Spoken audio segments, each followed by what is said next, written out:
Tidak ada yang sia-sia di sisi Allah. Sekecil apapun akan dibalas oleh Allah Subhanahu wa taala, baik maupun buruk.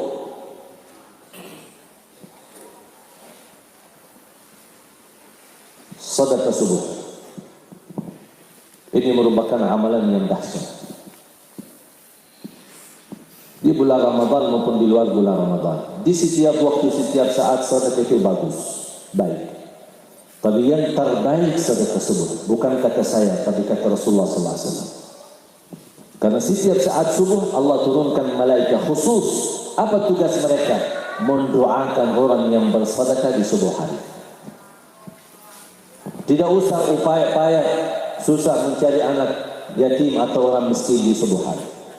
Mulai hari ini kita kumpulkan kotak amal, masing-masing di rumah. Suami punya satu, istri punya satu, anak-anak punya satu masing-masing. Dan ajari mereka dari kecil untuk mengisi sedekah subuh. Apalagi kalau sedekah subuh bisa disertai doa. Ya Allah, dengan berkat sedekah ini sembuhkan penyakitku yang sedang sakit. Ya Allah, dengan berkat sedekah ini mudahkan untuk melunasi hutangku. Ya Allah, dengan berkat sedekah ini saya sedang melamar kerjaan. Ya Allah, mudahkan agar kerjaan ini menjadi yang baik, menjadi halal. Apapun usaha kita, apapun hajat kita, sebutkan disertai sedekah. Itu namanya tawassul bil amal salih. Tawassul dengan amal salih. Mungkin Bapak Ibu semua sudah mendengar hadis yang 3 orang yang terjebak di dalam sebuah gua yang tertutup. Mereka berdoa dengan amal mereka masing-masing. Ada yang baik sama orang tuanya, ada yang memelihara harta orang, ada yang sambil dibalas oleh Allah sambil mereka bisa selamat dan keluar dari gua itu. Itu namanya tawassul bil amal salih. Makanya ketika kita isi sedekah, ya Allah, mohon dengan berkah sedekah itu namanya tawassul. Mudahkan urusanku. Doakan orang tua yang sedang sakit. Boleh yang sudah meninggal, ya Allah, aku mohon titipkan pahala sedekah ini untuk kedua orang tuaku. Yang sudah lama menikah belum punya keturunan, ya Allah, dengan berkah sedekah ini karuniailah kepada kami keturunan yang menjadi penghafal Al-Quran. Dan itu mujarrab, semua jamaah yang saya berikan amalan ini alhamdulillah dapat manfaatnya. Kalau bisa setiap kali sedekah kita fokus satu hajat.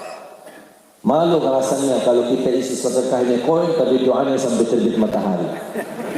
Ya Allah, kelamaan doanya. Tidak malu sama Allah. Kok isinya sedikit tapi kebanyakan doanya. Berapa kita isinya seikhlasnya dan disesuaikan. Kalau boleh setiap hari satu sedekah, satu doa. Untuk diri kita, untuk keluarga kita, istri kita, anak kita, orang tua kita. Dan ini merupakan kewajiban wajib bagi setiap muslim mendoakan orang tuanya setiap waktu, bukan hanya di waktu subuh, setiap waktu. Saya punya kebiasaan setiap melakukan amal saleh apapun saya tutupi, ya Allah, mohon titipkan pahala amalan ini untuk kedua orang tua. Saya baca Al-Quran, apa saja saya baca, begitu selesai, ya Allah, mohon titipkan pahala bacaanku ini untuk kedua orang tua. Saya selesai majlis ini, pulang, saya berdoa, ya Allah, titipkan pahala apa yang saya sampaikan kepada jamaah ilmu dan bermanfaat menjadi pahala untuk kedua orang tuaku. Saya begitu selesai salat, ya Allah, mohon titipkan pahala salatku untuk kedua orang tuaku.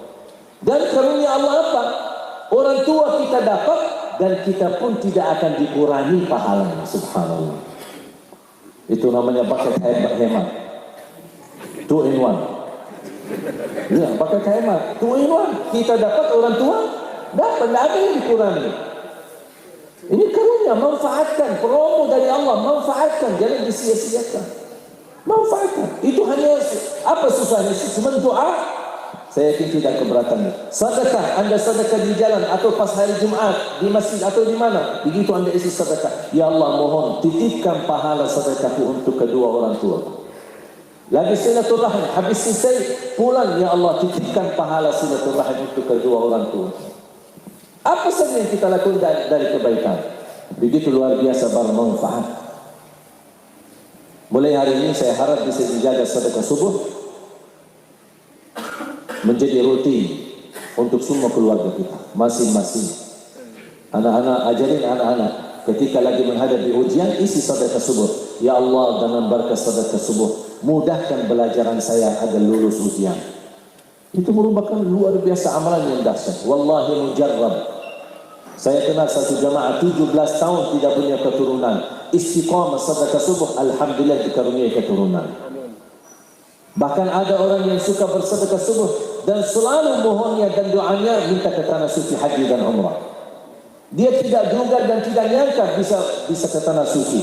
Apalagi kumpulkan dana cukup besar, malah dapat undangan gratis menjadi tamu raja lagi. Minta sama yang maharaja, pasti raja tunduk. Maharaja berintahkan raja mengundang dia. Gampang, itu kan semua urusannya di Allah Subhanahu wa taala. Makanya jemaah sekalian, melalui wasilah tawassul amal salih sedekah subuh, insyaallah terkabul hajat kita. Termasuk salah satu ikhtiar saya kemarin ketika selesai pemilu dan memilih pemimpin, begitu saya isi sedekah subuh, ya Allah, kami sudah ikhtiar memilih pemimpin, berilah yang terbaik. Siapapun jadi presiden kita, mintalah yang terbaik. Itu doa, tugas kita semua. Jangan hanya sudah bergantung, jangan ikhtiar, aku milih dan harus itu yang terjadi. Tidak bisa. Masa kita harus menuntut pilihan kita?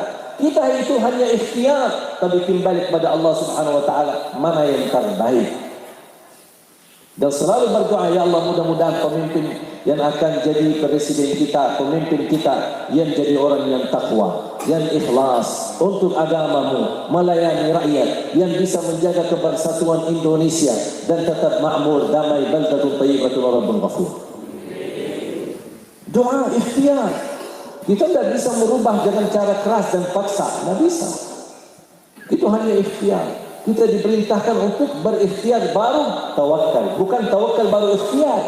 Kita ikhtiar baru tawakal. Artinya ikhtiar terus serahkan kepada Allah. Mintalah yang terbaik. Kalau memang datang sesuai keinginan kita, alhamdulillah kita sudah syukur. Kalau yang datang tidak sesuai keinginan kita, kita juga ucapkan alhamdulillah kita dan kita hadapi dengan sabar. Karena itu dunia, jangan harap semuanya serba enak. Jangan harap semuanya jadi apa yang kita inginkan bisa dapat. Kalau semua yang kita inginkan bisa dapat, itu namanya surga, bukan dunia. Hari ini dapat, besok belum tentu dapat sesuai keinginan kita. Hari ini senang, besok belum tentu senang sebagaimana hari kemarin. Begitulah kita menjalani kehidupan. Huwa alladhi khalaqal mauta wal hayata liyabluwakum ayyukum ahsanu amal. Allah menciptakan mati dan hidup untuk menuju kalian siapa di antara kalian yang sebaik-baik amal. Kita hanya beri yang terbaik kepada Allah dan tunggu balasan yang terbaik juga dari Allah Subhanahu wa taala. Mohon doa restu untuk program kami mencetak 1 juta penghafal Al-Quran.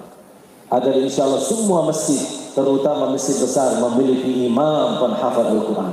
Agar bisa jamaah merasakan dan menikmati suasana tanah suci, walaupun tidak bisa ke Makkah dan Madinah, tapi bisa menghadirkan imam Indonesia yang bacaannya sama dengan bacaan Makkah dan Madinah. Kita merasakan keindahan suasana tarawih dan salat di masjid kita.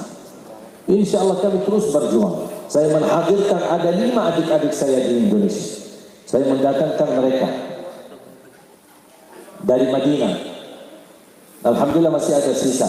Total keluarga kami, adik-adik kami 12 timnas.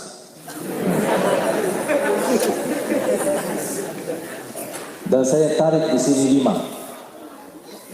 Ada 3 saya jodohkan nikah di Indonesia, yang 2 sudah nikah duluan masing-masing dari Arab bawa istrinya.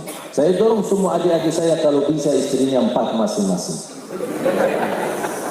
Kenapa? Karena masing-masing coba kalau setiap penghafal Al-Quran istrinya 4 bisa menajarkan 4 istri dan setiap istri 12 anak, Masya Allah, berapa banyak bisa hafal Quran. Jangan kurang dari 1 lusin keluarga. Ya itu yang kita butuhkan. Makanya jemaah sekalian, alhamdulillah doakan mudah-mudahan dengan kehadiran adik-adik saya di sini bisa menjadi bermanfaat. Dan saya ingatkan mereka dan tegas terhadap mereka. Kalau kalian datang di sini istirahat, mau senang-senang, tidak usah, pulang aja ke Madinah. Kami datang ada tugas yang wajib kita selesaikan. Dan selalu saya berdoa, ya Allah jangan cabut nyawa saya sampai terwujud 1 juta penghafal Al-Quran untuk Indonesia. Dan saya tidak pernah duga dan tidak pernah bercita-cita untuk datang ke Indonesia. Tapi Allah Subhanahu Wa Taala, barangkali saya tidak tahu ada hikmah apa. Saya datang di sini atas undangan 2008. Masih ingat saya belum bisa bahasa Indonesia. Sama sekali belum bisa. Sampai 2009 akhir belum bisa bahasa Indonesia.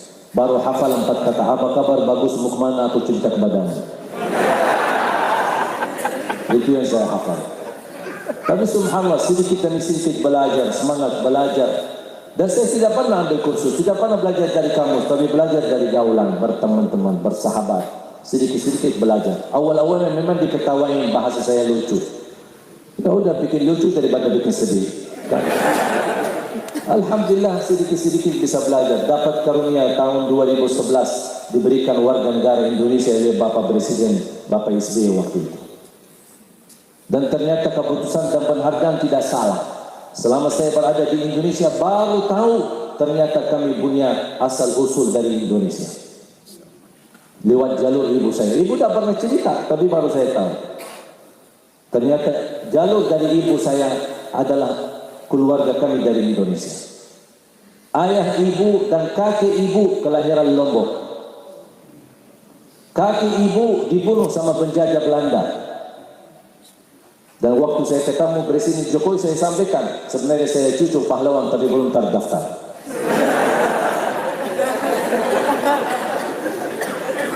Dan kaki ibu saya punya makam besar di Lombok, di Ampenang. Makanya ketika saya periksa darah di rumah sakit, dokternya pun kaget, subhanallah darahnya merah putih. Asal usul Indonesia.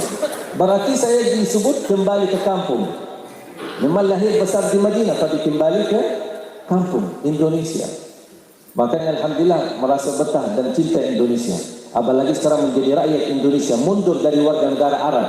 Karena salah satu syarat di Indonesia, kalau mau terima warga negara ini harus mundur. Ya tidak apa-apa mundur, yang penting maju ke surga sama orang Indonesia insyaAllah. Dan selalu saya berkata, kalau negeri Arab, Makkah dan Madinah adalah tambaknya lahirnya Islam dan datangnya cahaya Islam, insyaAllah Indonesia ke depan tempatnya dan sumbernya bangkitnya Islam untuk dunia. Dan alhamdulillah dalam kesempatan ini hadir bersama kami ayahanda dari Syekh Muhammad Taha Junaid. Syekh Taha Junaid, beliau alhamdulillah berkesempatan bersama kami walaupun anaknya berhalangan karena sakit. Kita doakan insyaallah karena mereka cukup padat perjalanan mereka, jadwal mereka. Saya masih kemarin sempat ikut perjalanan roadshow sama mereka, kemudian kembali ke Jakarta isi beberapa kegiatan, balik lagi sekarang melanjutkan kegiatan bersama jamaah, dan selepas ini kembali lagi ke Jakarta kegiatan sampai terus ke Malaysia, terus ke Brunei. Sangat padat jadwal-jadwal kami. Ada orang kemarin salah satu pejabat minta jadwal bersamaan dengan jadwal besok kita masih roadshow di sini. Saya langsung balas, oh mohon maaf Pak, kalau tidak 4 bulan sebelumnya kami tidak terima. Langsung ini yang diminta Pak Menteri. Saya bilang biarpun Pak Presiden, jangankan Pak Menteri, kita sudah jadwal sama jemaah, saya tidak enak. Ya kecuali jemaah menginformasikan, mengikhlaskan, itu beda cerita. Dan setahu saya susah jemaah ikhlas, apalagi kalau datang ke tempat pertama kali. Pasti mereka kecewa, kok malah yang dipilih undangan Menteri daripada kita. Ya udah saya milih mana yang duluan jadwal saya terima, yang sudah dijadwalkan kami hadir. Makanya alhamdulillah berkesempatan masih kita lanjut roadshow bersama beliau, dan saya minta tadi bersama beliau izinkan untuk sedikit berkata-kata nasihat, berkata-kata untuk kultum atau 5 menit 10 menit untuk menyampaikan yang bermanfaat. Dan insyaallah mudah-mudahan beliau saya menawarkan untuk anak beliau. Anak beliau sebenarnya menjadi salah satu favorit di Arab. Apalagi di usia ini, ketika masih usia sangat muda, masih di bawah 15 tahun. Banyak videonya di YouTube. Banyak orang ketika kami datang kan, beda yang di YouTube ya, udah besar lah.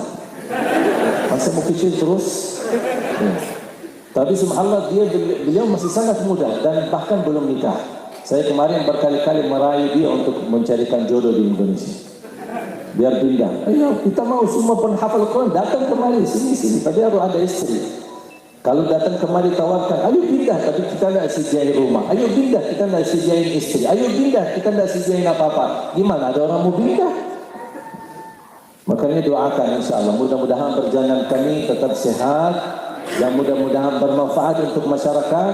Saya harap kita semua menjaga kebersamaan, menjaga kebersatuan. Jangan terlalu mudah diadu domba di antara kita. Tunggu tanggal 22 Mei dan kita serahkan kepada Allah yang terbaik. Jangan terlalu mudah diadu domba di antara kita. Jangan gara-gara kepentingan politik malah umat Islam dibercerai-berai, diberpecah belah. Akhirnya dari saudara menjadi permusuhan. Mudah-mudahan Indonesia tetap aman, damai, dan insya Allah Indonesia bersatu dan bisa kita mengambil banyak pelajaran dari apa yang terjadi. Mudah-mudahan ke depan dan optimis insya Allah ke depan lebih baik. Sepanjang apapun kegelapan, kezaliman, akan datang satu saat terbitnya matahari adil. Itu saya percaya. Sepanjang malam tidak akan selama-lamanya malam, pasti akan terbitnya matahari. Dan kita harap insya Allah terbit matahari kebaikan dan keadilan, kemakmuran untuk Indonesia. Amin ya rabbal alamin. Semoga apa yang saya berikan bermanfaat. Kurang lebihnya mohon maaf. Kita minta izin dan beliau untuk menyampaikan sebatas kata untuk jamaah. Assalamualaikum warahmatullahi wabarakatuh. Alhamdulillah rabbil alamin wassalatu wassalamu ala nabiyyina Muhammad wa alihi wa sahbihi ajma'in. أولا يعتذر منكم محمد فإنه مريض كما قال الشيخ، أعتقد قال لكم أنه مريض. Pertama, dia menyampaikan rasa syukur kehadirat Allah Subhanahu wa taala dan bersalat kepada Nabi sallallahu alaihi wasallam dan memohon maaf atas tidak kehadiran anak beliau dalam kesempatan ini karena sedang sakit dan beliau minta doa restu untuk beliau. سأبدأ من حيث انتهى الشيخ وذكر حديث الحبيب صلى الله عليه وسلم البشارة بشر المسائين في الظلم إلى المساجد بالنور التام يوم القيامة. بشر المسائين في الظلم بالنور التام يوم القيامة. لكن متى نحتاج هذا النور؟ من يعلم متى نحتاج هذا النور؟ Beliau akan menyampaikan mengenai hadis yang tadi saya sampaikan. Berita gembira bagi orang yang datang ke masjid di saat gelap, akan Allah ganti dengan cahaya yang sempurna untuk menjadi balasan atas perjuangan kita. Beliau bertanya, kapan kita butuhkan cahaya dan kedatangan cahaya tersebut? قبل أن أقول متى نحتاج هذا النور التام يوم القيامة سأتكلم عن حرصكم ومثابرتكم على تحفيظ أبنائكم القرآن الكريم، وهذا حقيقة يعني شيء مبهر. يعني لو أتكلم عن بلادنا الإسلام يعني يقل، أو محافظة على الإسلام وحفظ القرآن يقل عن السابق حقيقة، لكننا لمسنا هنا شيء عجيب. حفظكم محافظتكم على صلاة الفجر شيء عجيب. لن ترى في بلادنا إلا صفين حقيقة، صلاة الفجر خاصة، وباقي الصلوات إذا بعد كمل 3 صفوف 4 صفوف شيء جيد. لكن هنا ما شاء الله المساجد ممتلئة جدا، ليست ممتلئة فقط، أيضا تحثون أبنائكم على حفظ القرآن الكريم. ما شاء الله شيء عجيب، يعني شيء عجيب جدا جدا. Beliau menyampaikan kebanggaan, rasa bangga kehadiran beliau di Indonesia. Dan lebih menarik perhatian beliau adalah ketika melihat anak-anak begitu luar biasa cinta Al-Quran dan semangat menghafal Al-Quran. Kemudian melihat jamaah ramai seperti salat subuh. Dimanapun beliau ada, ya walaupun kebetulan karena kita ada, tapi beliau menunjukkan kebanggaannya. Beliau jujur saja tadi, saya menyampaikan sebenarnya kita di Arab merasakan menghadapi ujian besar, tantangan yang amat tekanan yang sangat luar biasa, membuat Islam di Arab itu justru malah mundur bukan maju. Banyak fitnah dan tantangan. Kita sekarang susah menemukan forum-forum Al-Quran atau izin belajar Al-Quran yang baru, sangat disulitkan. Apalagi acara-acara seperti ini, tabligh akbar tidak seperti dulu untuk mendapatkan izinnya, atau menghadirkan para ulama atau para dai, atau bisa mengadakan acara besar seperti ini, atau bisa mengembangkan program-program Islam. Itu sangat susah di negeri Arab. Ini kata beliau.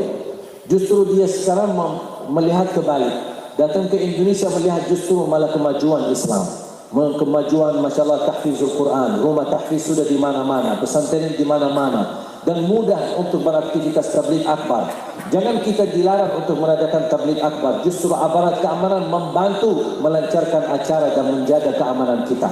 Dan ini yang kata beliau, ini yang membuat perbedaan di negeri Arab dalam kondisi sekarang dan dalam keadaan Indonesia sekarang.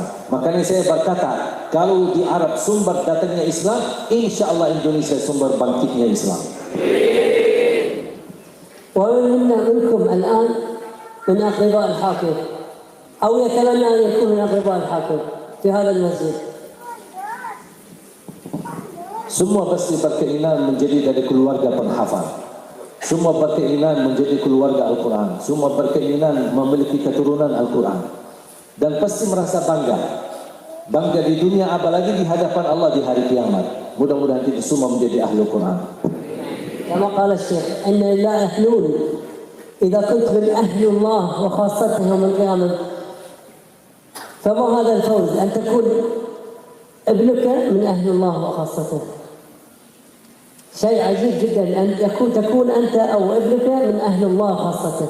نحن نتمنى هنا في الدنيا أن نكون من أقرباء الملك أو الحاكم، صحيح؟ الكل يتمنى أن يكون من أقرباء الحاكم، لكن يوم القيامة أهل الله وخاصته هم الحفظة، حفظة كتابه. Siapa yang tidak bangga kalau menjadi keluarga dekat, hubungan keluarga dekat dengan misal presiden, atau seorang raja, atau seorang pemerintah, atau seorang gubernur. Ini siapa? Ini adik, atau keponakan, atau cucu. Pasti merasa karena ada hubungan keluarga dengan seorang yang begitu figur publik di Indonesia. Kita merasa bangga. Kira-kira gimana lebih kebanggaannya kita ketika nanti anak kita terpilih menjadi keluarga Allah. Bukan keluarga raja, bukan keluarga siapapun, tapi menjadi bagian dari keluarga Allah. Iman Allah punya keluarga? Ya, Allah punya keluarga. Siapa keluarga Allah? Ahlul Quran. ولا ننسى أيضا بشارة الحبيب صلى الله عليه وسلم تاج الوقار. إذا كنا نتكلم عن تاج ملكة بريطانيا أو تاج أي ملك في الدنيا بملايين، فما بالك بتاج الوقار يوم القيامة الذي بشره به الحبيب صلى الله عليه وسلم لأم وأب الحافظ. تاج الوقار، وما أدراك ما تاج الوقار، ولا نتكلم في تاج الوقار. Belum lagi hadiah besar di hari kiamat untuk kedua orang tuanya yang memiliki keluarga penghafal Al-Quran, diberikan mahkota yang cahayanya lebih besar dan lebih cerah daripada cahaya matahari. Kalau kita melihat mahkota-mahkota kerajaan atau mahkota Raja Inggris atau apa, begitu luar biasa mahalnya, begitu luar biasa mewahnya, kita lihatnya aja udah wah. Gimana kira-kira mahkota yang datang dari Allah untuk kedua orang tuanya sebab anaknya menjadi penghafal Al-Quran. وسأرجع الآن إلى كلامي الأول. متى نحتاج النور؟ النور تام يوم القيامة، لا محالة نحن نحتاج له. قال تعالى في سورة الحديد: آمنوا بالله ورسوله وأنفقوا مما جعلكم مستخلفين فيه. ودائما نرى الإنفاق مقرون أو ربما يتقدم الصلاة، فلا صدق ولا صلى. الإنفاق في سبيل الله، الصدقة أحيانا تتقدم الصلاة، صح كيف ولا لا؟ غالبية الآيات إنما أكثرها أن الصدقة تتقدم الصلاة، فلا صدق ولا صلى. كثير من الآيات الشيخ يذكرها، كثير من الآيات الصدقة تتقدم الصلاة. آمنوا بالله ورسوله وأنفقوا، هذا نداء رباني من الله عز وجل. آمنوا بالله ورسوله وأنفقوا مما جعلكم مستخلفين فيه. فالذين آمنوا منكم وأنفقوا لهم أجر كبير. وهذه بشارة أيضا، أجر كبير لا نعلم. لما يقول رب العالمين فهو الكبير كبير كبير. فالذين آمنوا منكم وأنفقوا لهم أجر. وما لكم لا تؤمنون بالله والرسول يدعوكم لتؤمنوا بربكم وقد أخذ ميثاقكم. وهنا الميثاق كلنا لا يتذكر متى أخذ الله منه الميثاق. هل يتذكر أحد متى أخذ الله منه الميثاق؟ Beliau menyampaikan cahaya yang kita butuhkan di saat yang sangat kita butuhkan nanti di hari kiamat. Itu datangnya karena keberkahan keimanan kita kepada Allah dan Rasulnya, dan juga berinfak di jalan Allah Subhanahu Wa Taala. Sampai beliau menyampaikan banyak di dalam Al-Quran ayat-ayat berinfak, bersedekah mendahulukan salat. Datang selalu kebanyakan ayat infak dan sedekah mendahulukan salat. Sebagaimana ayat Al-Quran di suratul Hadid. Dan banyak ayat-ayat Al-Quran mulai dari ayat 5, 6, 7 dan seterusnya.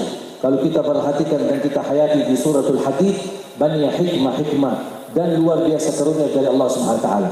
Dan Rasulullah SAW juga mengajak umat untuk berinfak di jalan Allah Subhanahu Wa Taala. Sebagaimana Allah menitipkan harta di tangan kalian, Rasulullah SAW mengingatkan para orang iman, orang beriman. Dan Allah Subhanahu Wa Taala akan mengganti dan memberikan balasan dengan ajrun kabir, balasan dengan pahala yang amat besar. Kata kabir, besar sekali, tidak ada batasnya pahala Allah Subhanahu Wa Taala. Belum lagi cahaya-cahaya yang akan dikaruniai oleh Allah Subhanahu Wa Taala. Mulai kita menghadapi kematian, di saat kita di kuburan, di saat kita dibangkit oleh Allah, bahkan di atas jalan sirat ketika menuju ke surga Allah Subhanahu Wa Taala, semuanya akan disertai dengan cahaya yang sudah diberikan oleh Allah Subhanahu Wa Taala. فكلنا يا اخوان اخذ الله علينا الميثاق كما قال في سوره اخرى: واذ اخذ ربك من بني ادم من ظهورهم ذريه واشهدهم على انفسهم الست بربكم. كلنا وقفنا يوم عند رب العالمين وشهدنا ان الله واشهدهم على انفسهم الست بربكم قالوا بلى شهدنا. كلنا شهدنا، لكن الكيفيه الله اعلم.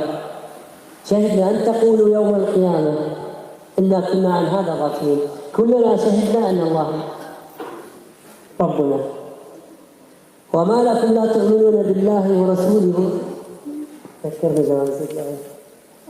وما لكم لا تؤمنون بالله ورسوله يدعوكم لتؤمنوا بربكم وقد أخذ ميثاقكم إن كنتم. هو الذي ينزل على عبده محمد، هو الذي ينزل على عبده آيات بينات ليخرجكم من الظلمات إلى النور وإن الله بكم لرؤوف رحيم. وما لكم ألا تنفقوا في سبيل الله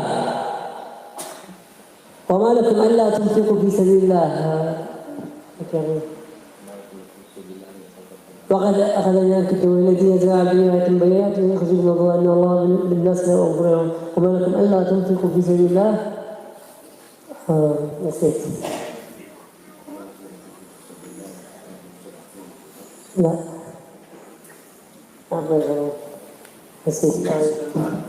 اللعنة عموما، لكن نصل عشان لكي لا أطيل بعد سرد هذه الآيات. يقول الله عز وجل: يوم ترى المؤمنين والمؤمنات يسعى نورهم، هذا النور الذي تحدثنا عنه، يسعى نورهم بين أيديهم وبأيمانهم على الصراط. والصراط كما تعلمون أحد من السيف وأدق من الشعر، أحد من السيف وأدق من الشعر. يسعى نورهم بين أيديهم.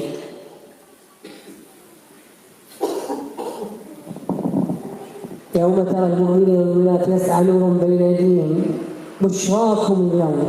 هذه البشرى يا أخوان، بشراكم اليوم جنات تجري من تحتها الأنهار خالدين فيها ذلك هو الفوز العظيم.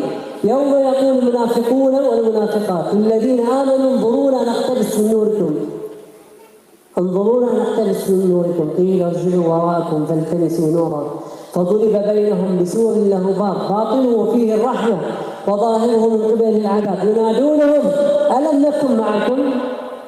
ناس معكم، ربما في المسجد معنا هنا. ألم نكن معكم؟ قالوا بلى ولكنكم فتنتم أنفسكم وتربصتم وارتبتم وغرتكم الأماني حتى جاء أمر الله وغركم بالله الغرور فاليوم لا يؤخذ منكم فدية ولا من الذين كفروا مأواكم النار هي مولاكم وبئس المصير. وأكتفي بهذا والله أعلم.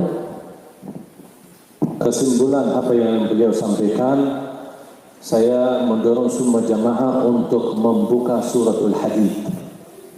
Surat Al-Hadid. Suratul Hadid, dari apa yang beliau sampaikan tadi, dari awal sampai akhir, kesimpulannya ada di dalam suratul Hadid. Mulai dari ayat 6, 7, 8, 9, 10, 11, 12, bahkan sampai 13. Itu sangat luar biasa, sangat dalam. Kalau kita baca, kita belajar artinya, kita fahami, memang subhanallah luar biasa, sangat-sangat dalam. Dan di situ diberikan jawabannya kapan datangnya cahaya Allah yang sudah dijanjikan oleh Rasulullah. Berilah berita gembira kepada orang-orang yang suka datang ke masjid di saat gelap, akan Allah ganti dengan cahaya yang sempurna. Kapan itu cahaya kita bisa merasakannya dan kita bisa menikmatinya? Jawabannya ada di suratul Hadid tadi. Mudah-mudahan beliau menyampaikan ilmu bagi kita semua, mudah-mudahan menjadi bermanfaat, dan semoga insyaAllah semua yang hadir diberikan ampunan oleh Allah Subhanahu Wa Taala, diterima amal ibadahnya, puasanya, salat malamnya, tarawihnya, tahajudnya, bacaan Qur'annya, dan mudah-mudahan kita semua mendapatkan kemuliaan dunia akhirat di sisi Allah Subhanahu Wa Taala. Amin ya rabbal alamin. Dan saya serahkan kepada Tuhan.